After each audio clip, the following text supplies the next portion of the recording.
आज हम लोग अपना नेक्स्ट चैप्टर स्टार्ट करेंगे, युगपत अवकल समीकरण, साइमल्टेनियस डिफरेंशियल इक्वेशन। ऐसे साधारण अवकल समीकरण जिसमें चर राशियों की संख्या दिए हुए समीकरणों की संख्या के बराबर होती है, वह युगपत अवकल समीकरण कहलाते हैं। इस प्रकार के समीकरणों को हम सांकेतिक रूप में इस प्रकार लिख सकते हैं: f1d of x plus f2d of y is some function of t, g1d of x plus g2d of y is some function of t। यहाँ d जो है वो d/dt ऑपरेटर है। f1, f2, g1, g2 सब d के polynomial हैं।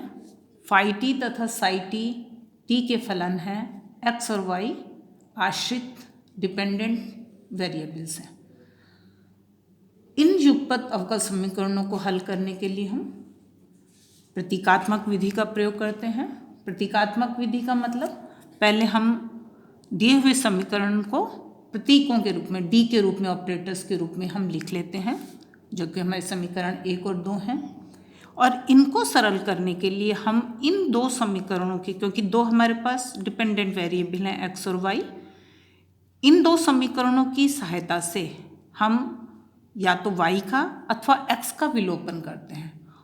और यदि हमने y का विलोपन किया तो हमारे पास x में एक समीकरण मिल जाएगा और उस समीकरण को हम सरल करेंगे।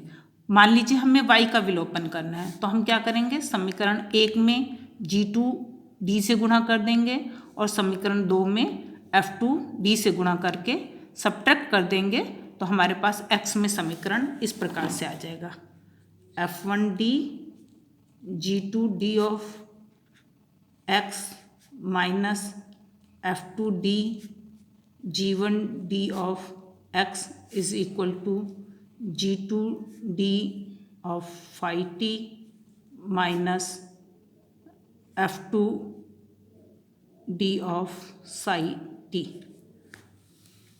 ठीक है, इन दोनों समीकरणों की सहायता से ये समीकरण 3 बना और इस समीकरण से हम x का मान निकाल सकते हैं।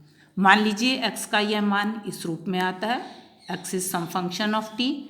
x के इस मान को समीकरण 1 अथवा समीकरण 2 में रखकर हम y का मान ज्ञात कर सकते हैं। हमने जैसे इसमें y का विलोपन किया, इसी प्रकार से हम x का भी विलोपन कर सकते हैं। अगर हम x का विलोपन करेंगे तो हमारे पास समीकरण बनेगा g1d f2d minus f1d g2d of y is equal to g1d of phi t minus f1d of psi t. ठीक है, इसको समीकरण 4 और इसको समीकरण 5 कह दें। समीकरण 3 और 5 से हम देखें कि x और y का जो मान है वो हम सारणिक रूप में निम्न प्रकार से लिख सकते हैं। समीकरण 3 से देखें: f1d f2d g1d g2d of x is equal to minus f2d phi t g2d psi t. ठीक है, इसी प्रकार समीकरण 5 की सहायता से अगर हम देखें तो हमारे पास आता है f1d f2d सारणिक रूप में g1d g2d of y is equal to f1d phi t g1d psi t. ठीक है, तो ये हमारे x और y हैं और इसका मान निकालने के लिए ऑब्वियस सी बात है कि हमारे पास ये वाला डिटर्मिनेंट नॉन जीरो होना चाहिए। Means f1d f2d g1d g2d जो डिटर्मिनेंट है it is not equal to 0। तो हम इसके ऊपर क्वेश्चन करके मैं आपको बताऊंगी कि किस प्रकार से हम इन समीकरणों को, क्वेश्चंस को किस प्रकार से हम इसकी सहायता से हेल्प कर सकते हैं, सॉल्व कर सकते हैं। तो हम क्वेश्चंस देखें। आपकी बुक में क्वेश्चन है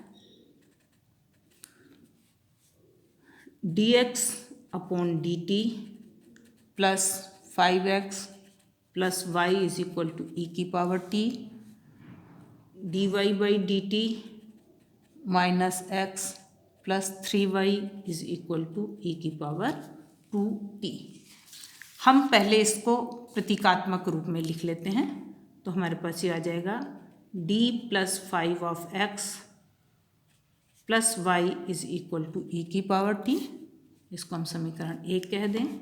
और दूसरा समीकरण बन गया minus X plus D plus 3 of Y is equal to E की पावर 2t। ये समीकरण 2 बन गया। इन समीकरणों को हल करने के लिए हम इसमें से किसी एक वेरिएबल का लॉग करेंगे। तो मान लीजिए हम y को डिलीट करते हैं इसमें से, तो क्या होगा, हम पहले समीकरण 1 में d प्लस 3 से गुणा कर कर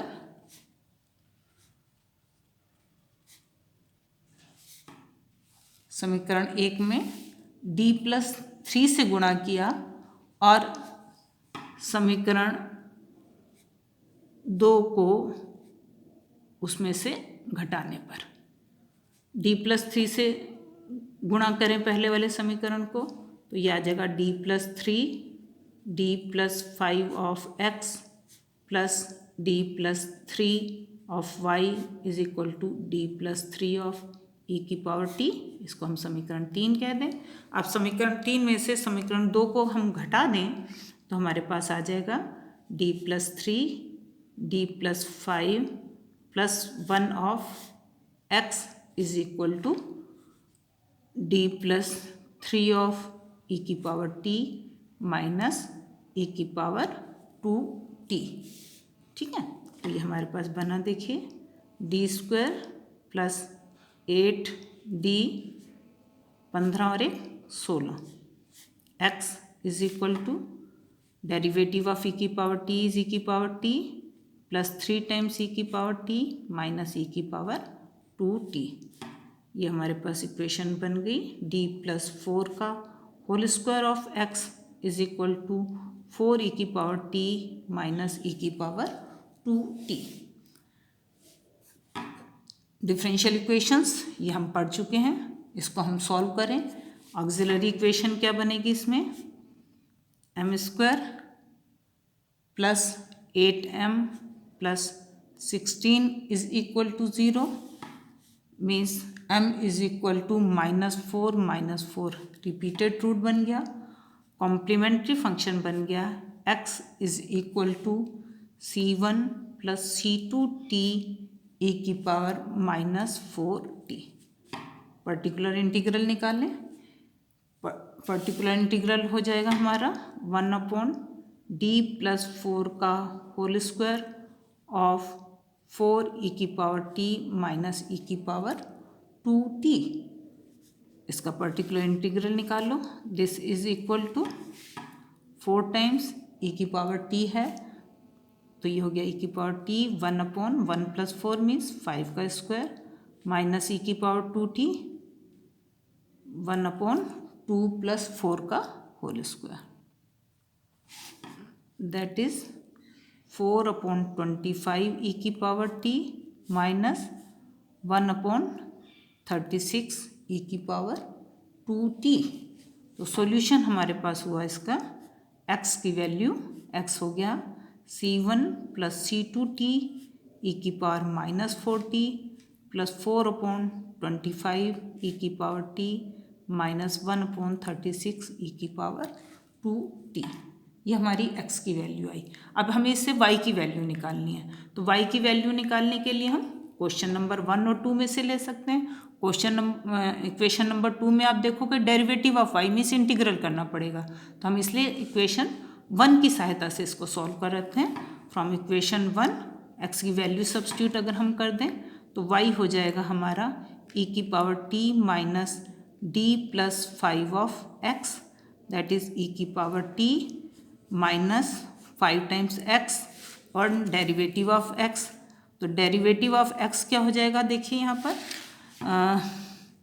c1 प्लस c2t e की पावर माइनस 4t का डेरिवेटिव हो गया माइनस 4 टाइम्स e की पावर माइनस 4t। ठीक है, और दूसरी बार हम इसको कांस्टेंट लेते हुए डेरिवेटिव लेंगे तो ये हो जाएगा प्लस c2 e की पावर माइनस 4t,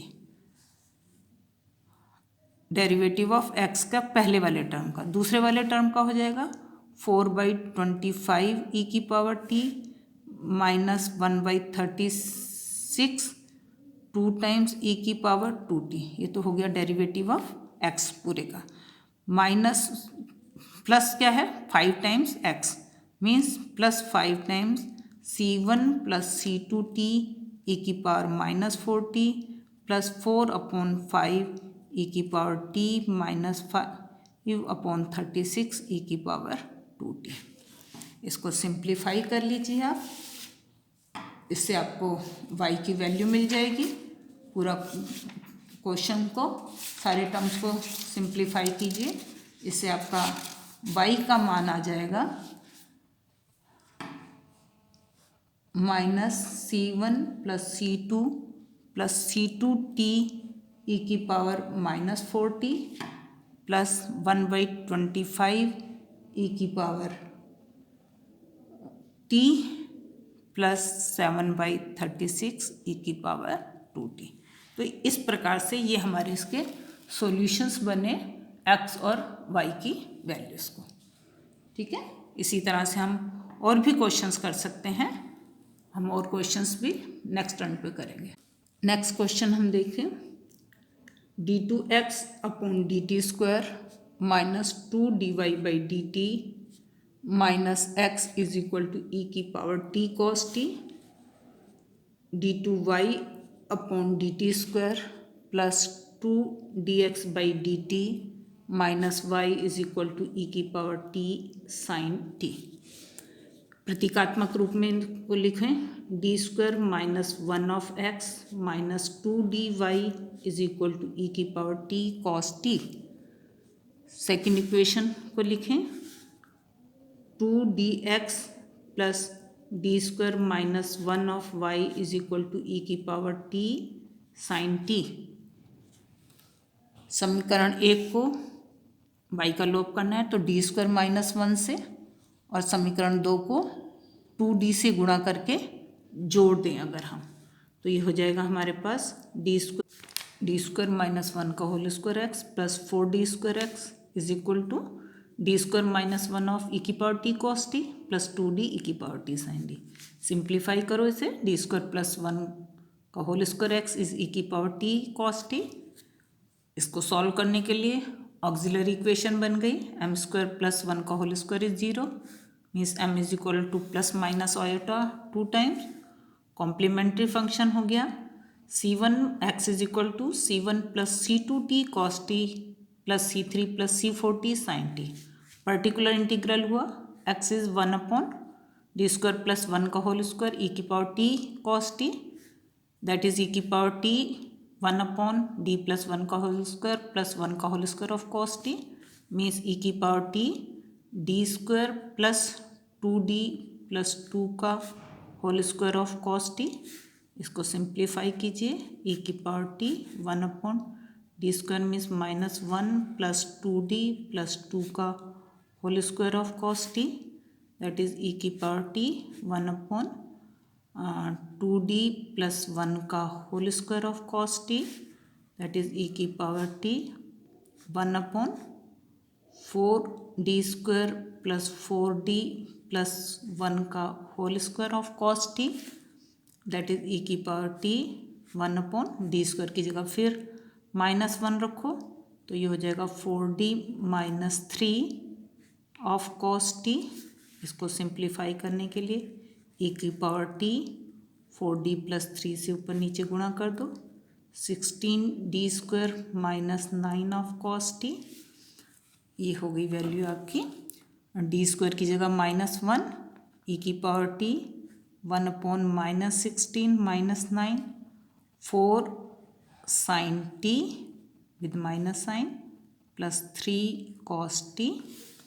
तो हमारे पास ये आ गया 1/25 ई की power T 4 sin t minus 3 cos t, that is x is equal to c1 plus c2t cos t plus c3 plus c4t sin t plus e की power t upon 25 4 sin t minus 3 cos t। अब ये जो x की value है इसको हम अपने first या सेकंड किसी भी एक समीकरण में रख करके हम इससे y की वैल्यू को कैलकुलेट कर सकते हैं, और हम चाहें तो y की वैल्यू को इंडिपेंडेंटली भी निकाल सकते हैं।